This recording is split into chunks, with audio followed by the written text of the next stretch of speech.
ए दुर्गा, काय हो? अगं शंभूच्या डब्यामध्ये जरा नवीन काहीतरी द्यायचं ना जरा. अहो सकाळची घाई गडबड असते, सकाळी होत नाही करणं. भाजी पोळी करावं का त्याला काहीतरी नवीन करावं. ते बोर होते ना त्याला खाऊ खाऊ, बरं आज देते काहीतरी करून. हो, है ना. हा.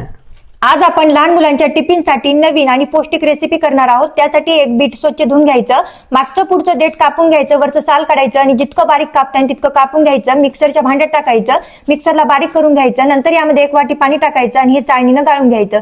तर आता हे रस आपल्याला मोजून घ्यायचा. गॅसवर कढई ठेवलेली आहे, तरी तर 2 वाटी बिटाचा रस भरलाय. त्यामध्ये चवीप्रमाणे मीठ टाकायचं. 2 वाटी रस भरला त्यासाठी 1 वाटी रवा टाकायचं. चांगलं मिक्स करून याला झाकून 2 मिनिटं शिजून घ्यायचं. शिजल्यानंतर प्लेटमध्ये काढायचं आणि थंड करून घ्यायचं. थंड झाले की याचे छोटे छोटे बॉल्स करून घ्यायचे बघा, असे व्हिडिओमध्ये दाखवते त्याप्रमाणे. नंतर हे बॉल्स आपल्याला चाळणी उठायचे आणि 2 मिनिटं हे वाफून घ्यायचे येतं झाकून.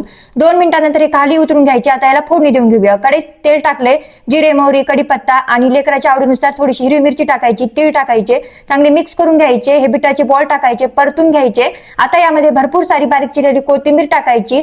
तयार आहेत मंडळी पौष्टिक असे हे बिटाचे आणि रव्याचे बॉल्स. नक्की तुमच्या मुलांच्या टिफिनसाठी करून द्या. खूप हेल्दी आहेत आणि लवकर होते. तर व्हिडिओ आवडल्यास एक लाईक करायला अजिबात विसरू नका. धन्यवाद.